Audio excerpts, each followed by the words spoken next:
Joe, thank you for doing this. I don't think I've ever, I probably have, I don't remember. I don't think I've ever interviewed an advertiser. And so I just want to be clear about why I'm doing this interview. So I called you several months ago to ask you if you wanted to advertise on our show because you have a pet-related company. I love dogs. I've got a dog right there. And we had this conversation that was like so unbelievably interesting. So interesting that I haven't stopped thinking about it. So I just want to be fully transparent about why I asked you to come. Thank you for doing it. So here's my real question. Veterinary care, anyone who owns a dog or cat knows a lot about it. There's no backstop, there's no health insurance, whatever, and you'll pay anything because it's your pet. It's right. It's a member of your family, and it's getting really, really expensive. So can you just give us the overview? Why is it so expensive to say bring your dog in for his shots? Like, how does this system work? Yep. Just to put a pin in that, veterinary care has grown 2x the rate of inflation. So we talk about inflation. The cost of? Yeah. So the inflation is already high. Oh, yeah. Veterinary inflation is double. It's like 2x. That's how crazy it is. So something that was $50 is literally $100 a year later. What? Why? There's a number of factors. One, there's been a lot of private equity consolidation in this space. Okay. I could have guessed that. Follow the money. So, that just means less supply and the demand's only growing. That's one big factor. The other factor is because it's a cash pay industry, there's really no insurance. Right. Veterinarians, and you'll read this in trade magazines, they build their business on production, which is basically selling you more stuff. Yes. So a third of their revenue is dependent on you getting a blood exam, getting an x-ray, etc. And I think to be clear, like the rank and file veterinarians are doing this only because they love pets. I think what's happening is it's the few business owners and ultimately, like I said, private equity that are simply raising prices for something that you're going to pay for no matter what. Yes. And it's scaring people. So at Dutch, my company, 50% of our customers say they haven't been to a vet in 3 years or more. Oh, I bet People are right. scared that the moment they enter a vet's office, they have a $500 bill or more. Literally. So let's just back up and go through these one by one. So the first is private equity. So private equity buys, the model in general, buys small businesses, independent businesses, Yep. links them together for efficiencies, for cost savings, right? This is the idea. This is what they tell you. So do you have any sense of how many vets are owned by private equity now? I think it's like a third to a half probably. Wow. Okay, so they've been scooping them up. Oh, massively. In fact, there's like two major companies that are doing it that there was a lawsuit that they're creating a monopoly that was going around. So they'll go to owners of brick and mortar mom and pop shops. Yeah, mom and pops, and they're doing this with dentists as well, and Yes. HVAC, and Yes. like basically every small business in Yeah. America, and they'll buy just a whole bunch of them. Exactly, yeah. And then become like regional. Yep. And then they'll just raise the prices. Does the care get better? No, the care gets worse because you're no longer bringing they're doing nothing. I don't want to like say nothing, but there's really no like modernization of equipment or faster care. It's the same thing. They just literally raise the price. Huh. And when it sucks. It's like super unfair. I know. Well, I mean, I'm willing to believe there are examples of private equity doing what it says it does, which is, to come in and make the business better for its customers, better for its owners, better for its employees. I've never seen that. No, ever in any sector, but I believe there must be some time where that happened. My old veterinarian, I switched to, and I asked for my, which is owned by private equity, and I asked for my medical records. It was 50 pages of PDF with scribble notes. I mean, there's no way that there's anything that you could ever find what's there. So I've not seen any sort of better care for pets as a result at all. Yeah. But greater returns for the investors and private for the... Yep, Yeah. totally. So, okay, so can you be specific about how they raise the prices? You suggested there's an incentive for veterinary offices to hike the price of annual exams and shots? It's annual exams, but they'll sell you more stuff too. So they'll say, you know what, your dog needs teeth cleaning. And so we need to put him under anesthesia. And that's going to be like a $5,000 bill for teeth cleaning. Which $5,000? Yes. I've had a lot of dogs, dozens and dozens of dogs. I've got 5 at my house right now. And I don't think I've ever had a dog's teeth cleaned. Yeah, exactly. And my dogs live a long time. Exactly. Like 14. Exactly. And the thing is, you're there and you feel horrible because you only want to do what's best for your pet. But what happens is they have a list of all the services they want to sell to you, and that's going to be one of them.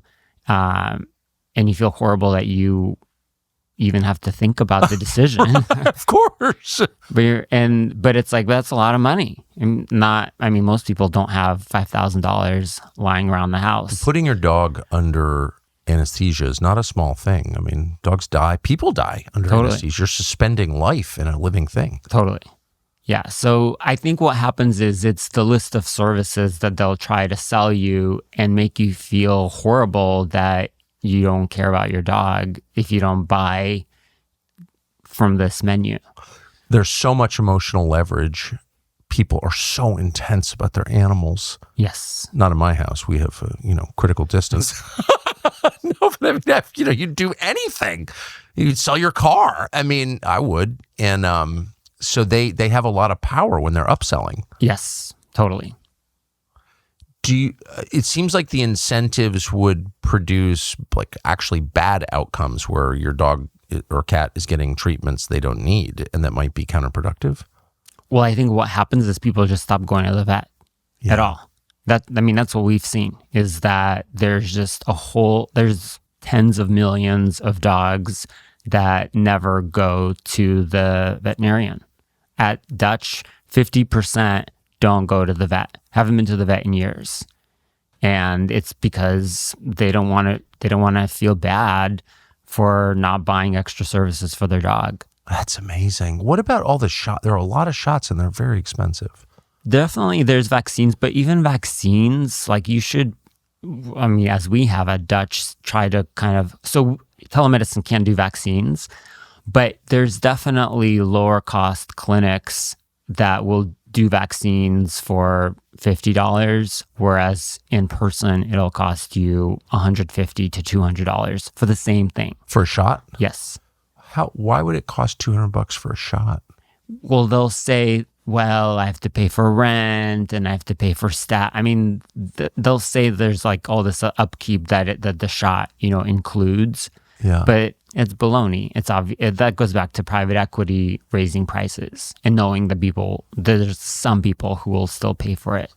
So the profile of the vets that I've dealt with in the past 20 years, it really, really changed. It's a female industry now. Yes. Which I think is good, just to be honest. I feel like there are really a lot of dog lovers. Yep. Not all, you get hard cases among vets, but most vets I know just really love animals. Yes.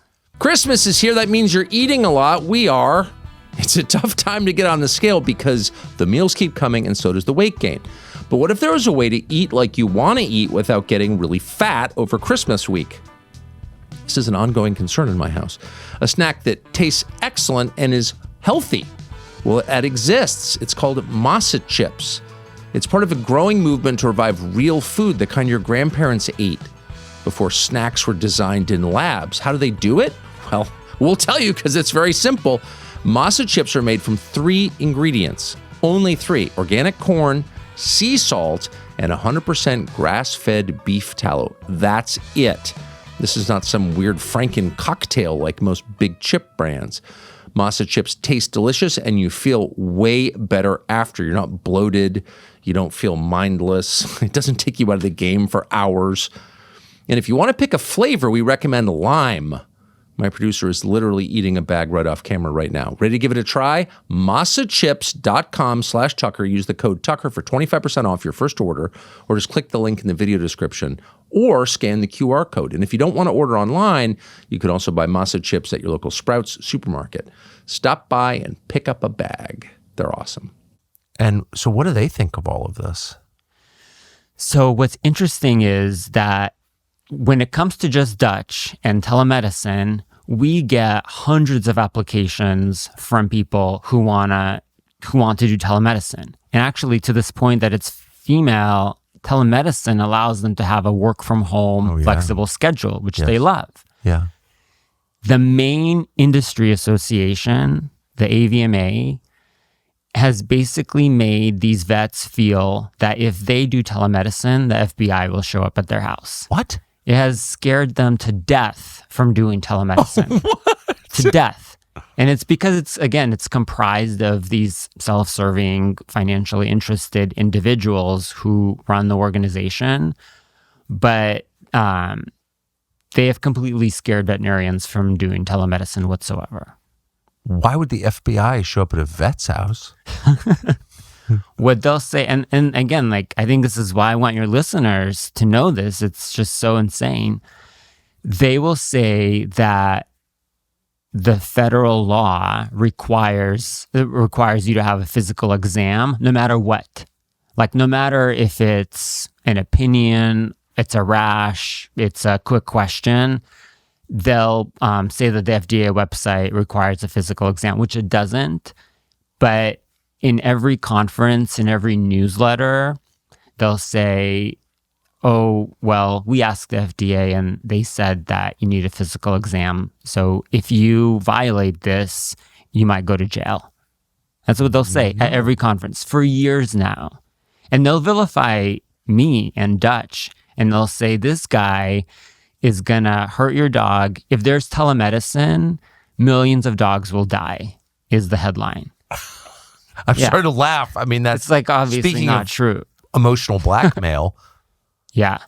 So one of the main... buy this book or we'll shoot this dog. I mean, it really, millions of dogs will die. Did they really say that? Yeah. Well, again, so this is what they'll say at a conference.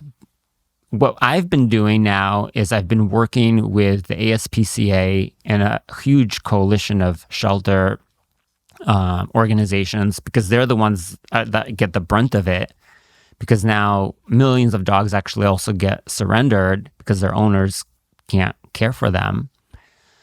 Because they can't afford veterinary care? Because they can't afford veterinary care. Yes. Oh, come on. I'm telling you. People abandon their dog? Yes. Oh, man. I know, it gives me chills. Yeah. It fucking sucks. Yeah. So the only way this can change is at the state level. And we've been working, so in Florida, it took us 4 legislative sessions to allow telemedicine. And all it does is, all the law will say is that the veterinarian can use their judgment to make a decision. But may I just ask you a foundational question? Why is the state involved in what kind of medical care you give your dog? Just because healthcare is regulated at the state level. This is veterinary care. And veterinary. But you have dominion over your dog. I mean, right? It's so weird that they feel like some state legislator feels like he has more power over your dog who sleeps in your bed, who's your dog, than you do. Like, what is that? That's the system we live in. Yeah. But actually, I will tell you this. Most legislators, once we tell them that this is a law that you need to help us with, most of them are completely on board. They're like, we have human health care. And this is, like, a lot of them will say, I didn't even know this was like you said, Right. I didn't even know this was an issue. This is dumb. So where it doesn't work is when the AVMA or a lot of these state lobby groups who have hundreds of millions of dollars in annual budgets, if they've lined a politician's pocket, then that's where we will have trouble in those states. Taking money from the veterinary lobby. Yeah. There are a lot of dark lobbies. We only pay attention to a couple of them, but there's so many. Yeah. So can you just quickly tell me how that works? So the AVMA is the American Veterinary Medicine Association. Yeah, medical association. Medical Association. Why do they have an interest in preventing telehealth for animals? There's one reason that they'll say, and then there's one reason that they'll say behind closed doors. So what they'll say in public is that they'll say telemedicine is gonna harm dogs, lead to millions of dogs dying. But what they'll say at the hearing behind closed doors, it's purely financial. They think that it's an either or choice, that if you have telemedicine, people will no longer go to the vet and their brick and mortar business is going to die. But that's not true. Oh, so they're just preserving the monopoly. Yeah, they're preserving the monopoly. Exactly. Just like always. Most regulation exists to preserve existing monopolies. Yes, exactly. That's true in tech. It's true in manufacturing. It's true in the nicotine business. Totally. It's true in veterinary care. Wow. Yes. I should have known that. Duh. Oh, right. Millions of dogs will die. Like, who has died? No one. Well, also, if people aren't even bringing their dogs to the vet because it's too expensive, how is that good? Exactly. Dogs are getting zero care. And you will have these people say that they will prefer that. Then they'll prefer the status quo. The industry association will say they'll prefer the status quo than allow telemedicine. And by the way, it's not an either or choice. It's not like, oh, I have a video call and now I no longer get vaccines at the vet. We have, again, human health care.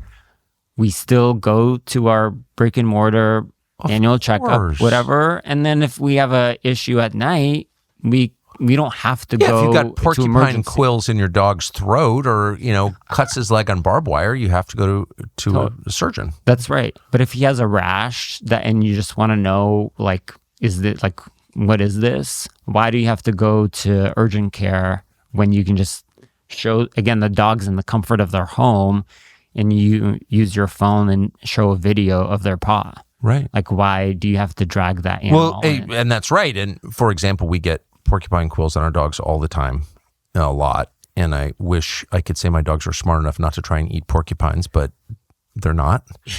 And every year I have to take the quills out, which is takes like 4 hours. But I do it myself because I know how, but also because my dogs don't like to go to the vet at all. And it smells like death and they can smell it. Yep, mine do too. Dogs are euthanized there. They know that. And so we do everything we can to prevent physical visits because the dogs are panicked. And I think most people with dogs know this. Yes. And I think cats feel the same way. Cats are even worse. Yes. Because to corral a cat, it's difficult. So anything, as someone, if you love animals, you want care for them, of course, but you want to keep them out of the physical space if you can. Yep. They're in the comfort of their home. Exactly. One of the things we see a lot is behavior and anxiety cases. And that's even more so why they should be treated from home, because the dog is in their natural environment. Exactly. You're only making their situation worse by forcing them to this place they don't like. And then a lot of the behavior modification that happens, telemedicine is perfect for that, because you can have these regular conversations and for a fraction of the price. Just to give you context, by the way, so Dutch, it's less than $100 for a year of care. If you went every month, you'd pay $100 a month. You'd pay like over $1,000 to treat your dog. And oftentimes when you have anxiety, you kind of need to have those regular check-ins. And we had a story recently of this guy who had an aggressive dog. He's been on Dutch for 2 years, and the dog went from crazy aggressive to now he has 2 buddies.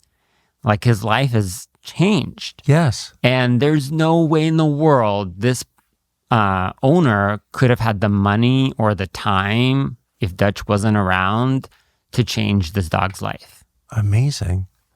Yeah, and if you have a dog who bites, I've had a few, it's very disruptive. And, the dog can get killed, by the way.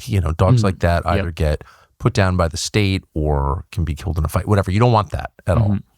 It's a big problem.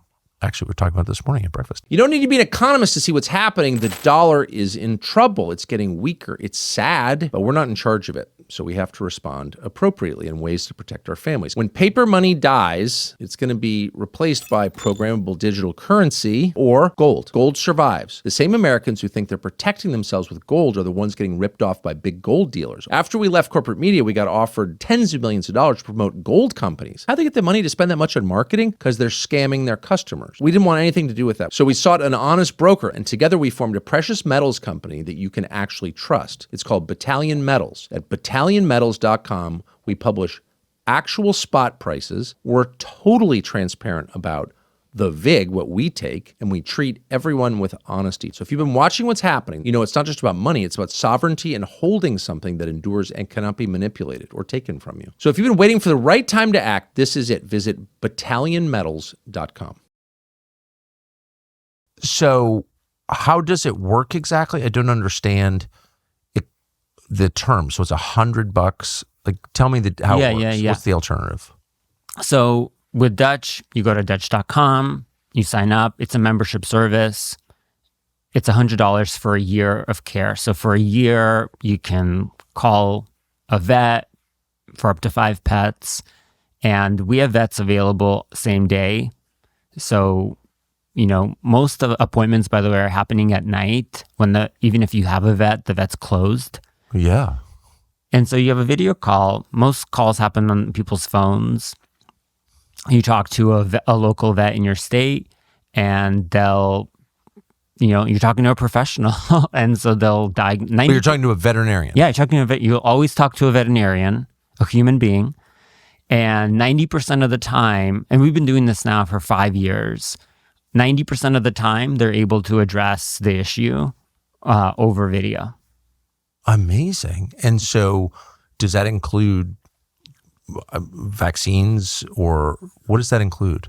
It includes the cost. So vaccines you have to do in person, and we'll recommend a local clinic if that's what you need. But if you need medication, we have pharmacy partners who can ship that to you. You can also go to a pharmacy of your choice. We don't care.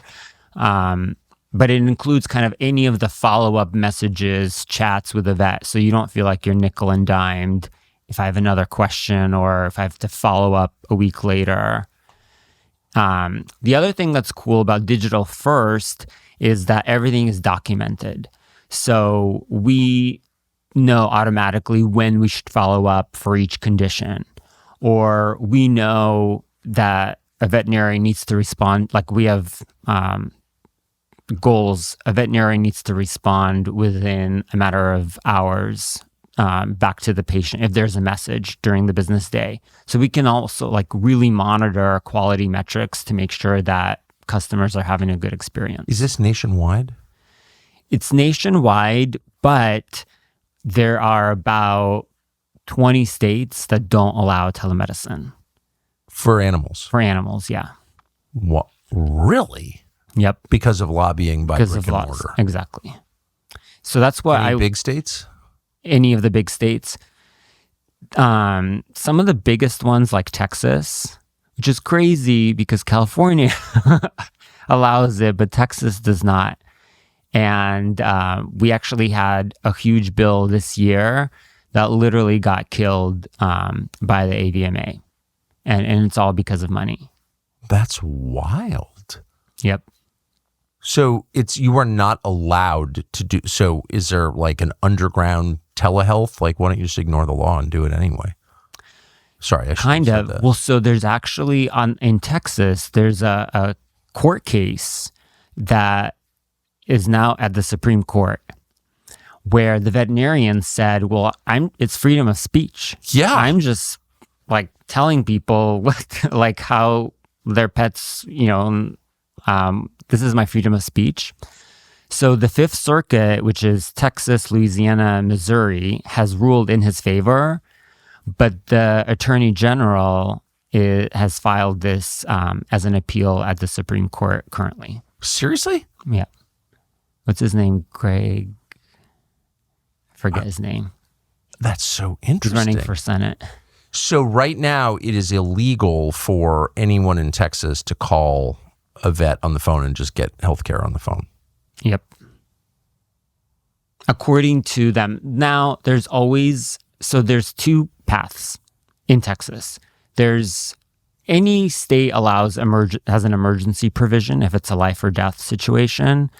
And then in Texas, again, there's this Fifth Circuit decision that's currently, so there's sort of this competing situation in Texas where on the one hand, the Fifth Circuit says telemedicine is allowed, but the state regulations still say that it's not allowed. I'm pretty sure I could just call up and get like very serious drugs prescribed through telehealth as an adult. That's right. Like very serious, fully addictive benzodiazepines, for example. Totally. You can die from going off them. I mean, this is like way more addictive than heroin. You can't die going off heroin. You can die going off Xanax. So it's all about the money. But that's totally fine to get that from telehealth. Yes. Or amphetamines, no problem. It's like Tijuana. You get whatever you want now, but your dog can't get treatment. Yeah. It's definitely unfair. Well, it's deranged. Is that changing? Are you making progress? We're making good progress. So we've changed the laws in Florida, Arizona, Ohio, in a number of states. And this upcoming legislative session, we're lobbying in 12 different states. But definitely there's a lot of states. I'm sure your listeners live in a lot of those states. And one of the things we did is we launched this website called savepuppies.com. And if you go to savepuppies.com... Well, I love your marketing. I mean, if they're saying millions of dogs will die, you should, you're fighting back with savepuppies.com. That wasn't taken? I know, right? Yeah, it wasn't taken. And so, you can go there and send a letter to your local legislator. That's the only way that things will change is at the grassroots level because we don't have the crazy budget that these trade groups have. Can I ask you, what does the AVMA think of private equity scooping up all the independent businesses? I think they're associated with it. They've got no problem with that. I don't think so. Prices going up, care declining, that they're totally fine with that. They're against options. So I think, again, there's two things, what they'll say publicly versus what happens behind closed doors. And I've read it's like we live in two different worlds because what they'll say is, like, for example, one reason prices are going up is there's also massive vet shortages because the veterinary profession has one of the biggest dropout rates of anyone. And they'll say, and this is just factually like true if you follow BLS, Bureau of Labor Statistics, but they'll say there's no shortage.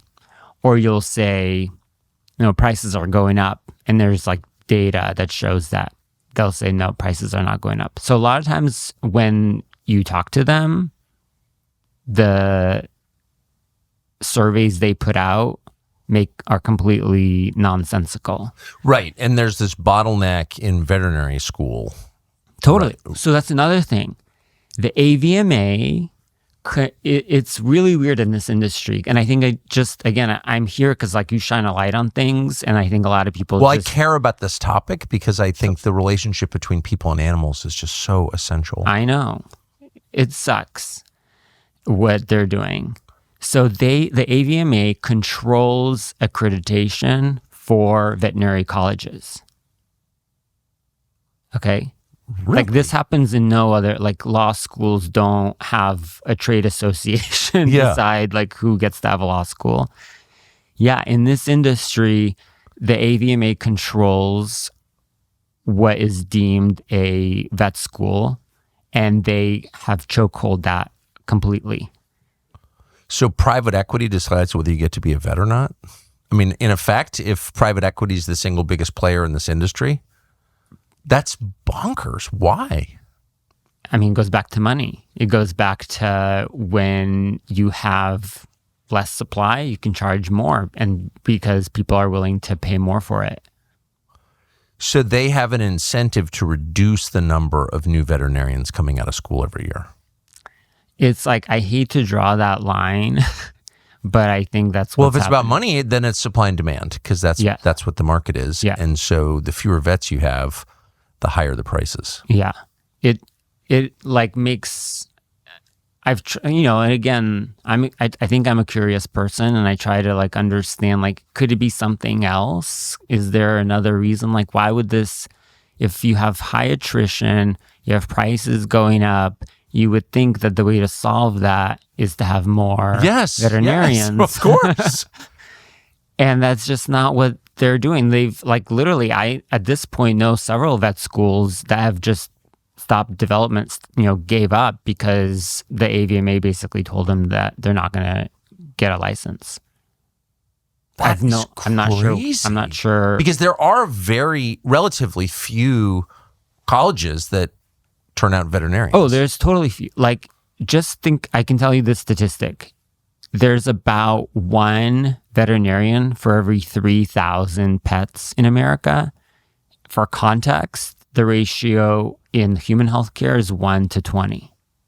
No way. The disparity is so huge, and the amount of vet schools is so little. Like, we could have dozens of vet schools pop up, and it would still maybe not be enough in the next decade. And like I said, this trade organization is refusing to launch any new schools. Well, I mean, that's a cartel. That's cartel behavior. It's very much cartel behavior. And what's crazy is I feel like then this gaslighting happens where I'm painted as the bad guy. And they'll say, this guy Joe or Dutch, he's just self-interested. He just he's the one that wants your money. And I'm like, how is that possible when I'm like reducing the cost? Like, it doesn't make sense. Well, it wasn't that long ago that many Americans thought they were inherently safe from the kinds of disasters you hear about all the time in third world countries. A total power loss, for example, or people freezing to death in their own homes. That could never happen here. Obviously, it's America. People are recalculating, unfortunately, because they have no choice. The last few years have taught us that. Remember when the power grid in Texas failed in the dead of winter? Yeah, it happened, and it could happen again. So the government is not actually as reliable as you hope they would be, and the truth is the future is unforeseeable, and things do seem to be getting a little squirrely. So if the grid does go down, you need power you can trust. Last Country Supply's newest product is designed for exactly that. The Grid Doctor is a 3,300 watt battery backup system that will power full-size appliances, medical devices, and tools with clean, reliable power. It's even EMP protected. That means it's shielded from lightning, solar flares, or an actual electromagnetic pulse event. There's no gasoline, no noise, no emissions. You just plug it in, charge it from the wall, from your vehicle, or from the included 200-watt solar panel, and keep going day after day. Taking care of yourself and the people you love is solely up to you. And the amazing thing is, with these new batteries, we use one at home, by the way, is they're super easy to use. There's no inverter you need to figure out on the front of it or anything like that. There's like 3 buttons. It's very easy and totally reliable. Highly recommended. We literally use one, as I said. Visit lastcountrysupply.com to shop the Grid Doctor for power you can trust this winter. lastcountrysupply.com. How did you get into this? Couple reasons. So prior to Dutch, I was one of the co-founders of Hims and Hers. And so I helped start that telemedicine journey. And I would say if we back it up even more, we'd have to go back to my experience coming to America and just always as an immigrant and having to figure things out. So my family and I immigrated from the Soviet Union. Where? To the Bay Area. No, but where in the Soviet Union? From Uzbekistan. Uzbekistan. Former or current separate country at this point. Yeah, but then a Soviet republic. Yep. What was Uzbekistan like? It's Muslim majority, but I would say secular. Yes. And everyone got along, I thought, quite well. And we're Jewish. And I actually didn't even know like, Jews and Muslims are supposed to not get along. When we went to each other's weddings. There's lots of shared history and similarity. That's been true, by the way. I have to say, factually, that has been true in various parts of the world over time. Not always, of course, there are huge problems, but then other places there are no problems. Mm-hmm. And that was one of them. Yeah. So it was, we I had a good childhood. We left everything behind because my dad was almost thrown into a labor camp for having an illegal book, which is just like a regular, I'm sure it's probably maybe a book on your shelf. What book was it? It's called Exodus by Leon Uris. No way. Yeah. And it's just it was a book huge about in the 70s. Yeah. fighting for freedom. Exactly. I think it's a concept they didn't want you to know about. Yeah. And we fled. I had $100 and a red suitcase. And we left, lived in Italy in a refugee camp for several months, eventually got political asylum to come to the United States, and then, lived in low-income housing for a long time. In the Bay Area? What was that like? A couple things. First, my dad definitely told us that we have to assimilate, that we have to learn the language. He himself, he was a civil engineer, and I saw him at first working flea markets, just doing manual labor. And I think it showed me that he would do anything for his family to have a meal on the table. And I think later in life, it showed me, no one's too good to take out the garbage. That's right. That is exactly right. And just the value of $1. I think, I want to make sure my kids have that, but I still think, and I think back to this business, I think that's why when I see things that are so expensive for people, I feel it in my bones because I still know what it's like to not have any money to make difficult decisions when you only have so many dollars every month. What did your dad wind up doing? He ended up going back to being an engineer. Wow. He got trained, education, and he found a mentor who took him under his wing, and he became an engineer again. Amazing. Yep. They really, so in so many ways, they inspired me. And with that said, there's not much that they knew about America. And so I knew that they would love me, but a lot of times I had to figure everything out for myself. I went to college, I paid for college myself, and I think all of these things taught me to be a survivor, taught me to make something out of nothing, and kind of that's led me to hymns, and ultimately that led me to Dutch. Were you an animal person? We had animals. So in the Soviet Union, tons of animals. So I always definitely grew up with animals. German Shepherd. Oh, great dogs. Had a black cat. So we had animals up until I was 10, and then we lived in tiny apartments. And so then finally when I had a family and we had a house, so that's when we got our corgi.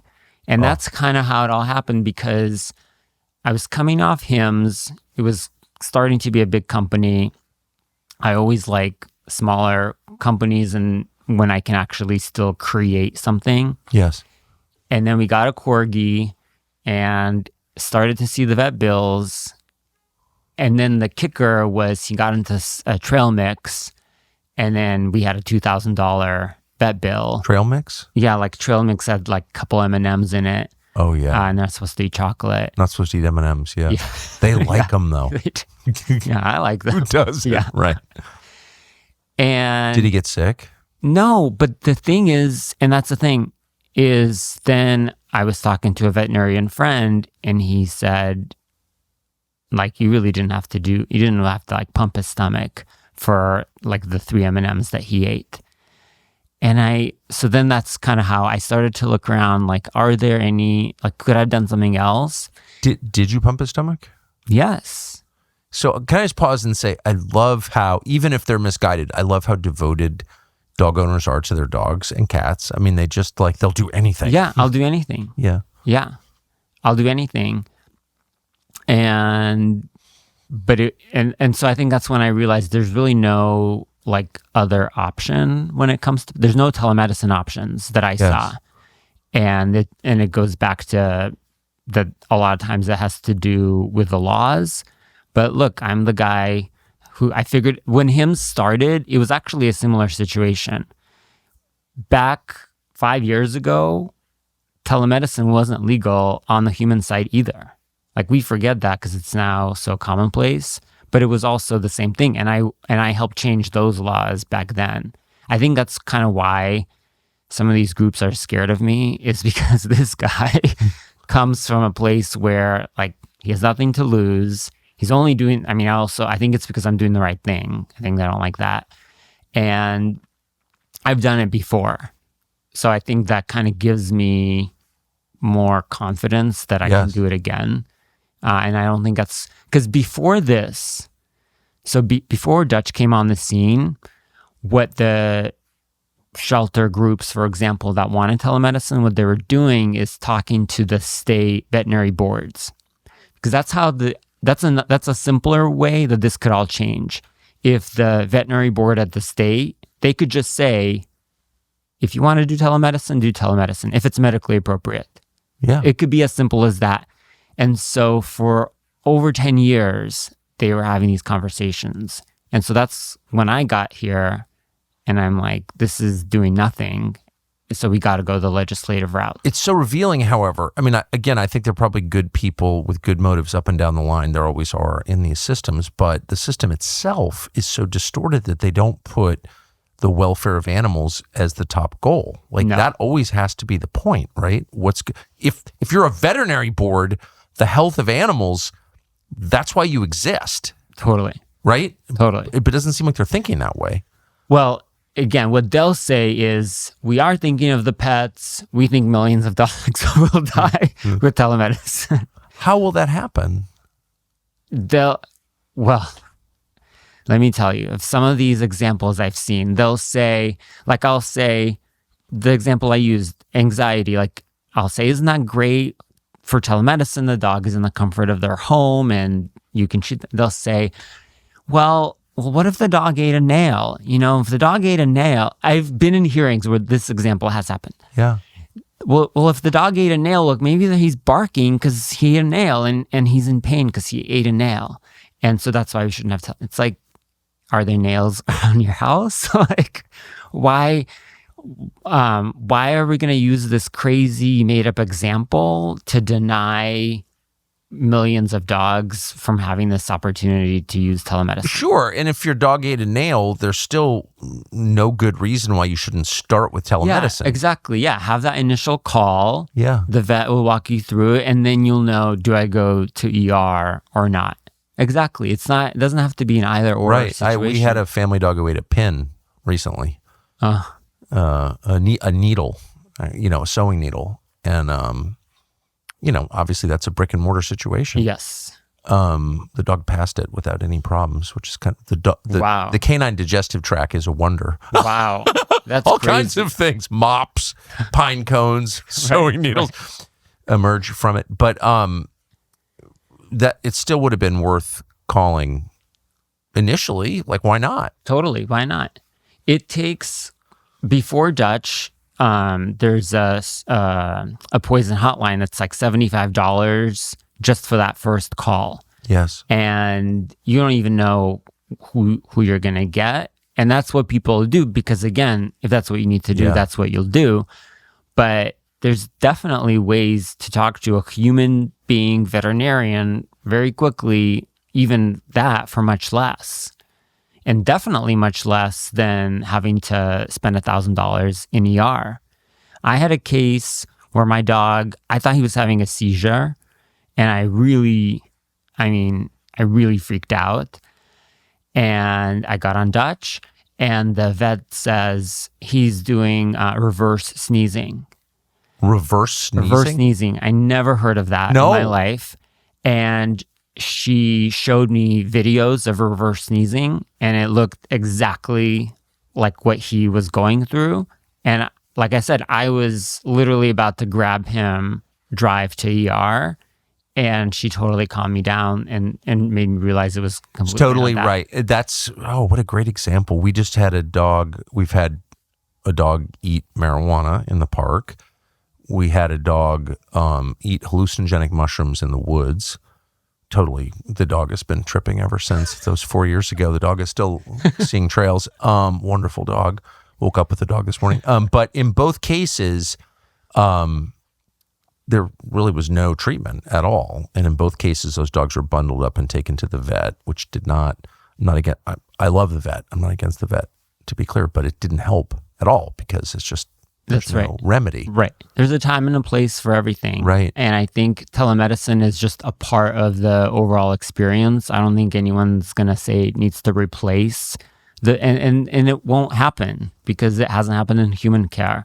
But I think it's another option for people to get a peace of mind and to have an option that's way more affordable. And we are seeing so many dogs, like I said, being given up, or people who are saying, I don't think I can have a dog in my life. Yes. That sucks. Well, that's a tragedy. Especially people with children need to have dogs, I think. Totally. It's been, for us, my kids are little Eddie, the corgi, they love him so much. Oh, and yeah. it's the best. Can I also say it's really good for your immune system to be around dogs? Yeah, I think I've seen studies that show Really? that. Yeah. When our first child, who's 31, came home from the hospital after being born, both of our dogs, our spaniel jumped up and licked the child in the mouth. Child's never been sick. It's just a fact. Yeah, I think it definitely, I feel like I've seen stuff that shows Really? that you get that immunity. I'm pretty sure. We've always, since I was born, my family's always been committed to that. Like, you got to have a lot of dogs around and you stay healthy, and everyone's been really healthy. I think that matters.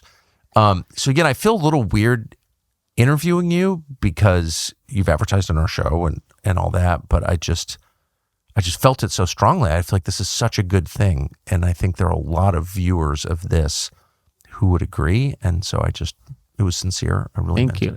Well, I think when you first called me, it was, hey, I like dogs. This makes sense. Yeah. And I think I was like, Tucker's got to know this conspiracy that's happening because it's such baloney and it's so unfair. And so few people kind of, like I said, know how monopolistic it is. And I thought that your listeners and you could help us because I think we're the Goliath in this fight, or we're the David in this fight. And it needs people to understand how crazy the situation is for veterinarians who, like I said, feel scared to do telemedicine, as well as for pet owners who can't afford it. And it all has to do with these trade associations who are keeping and using their monopoly power to keep the laws from changing.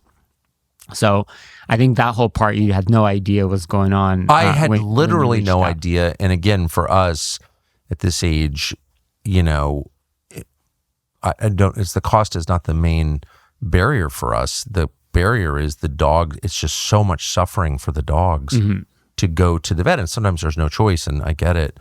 But if we can avoid that, we would just be so thankful to avoid in it. your dogs. So it's Dutch.com. Yep. DUTCH. Well, I'm sure I'll be attacked for insider dealing, but it's not. I think you advertise with us no matter what, but I just wanted you to be able to say all of that at length, so I'm grateful that you did. Thank you. Yes. Joe Spector, thank you. Thank you.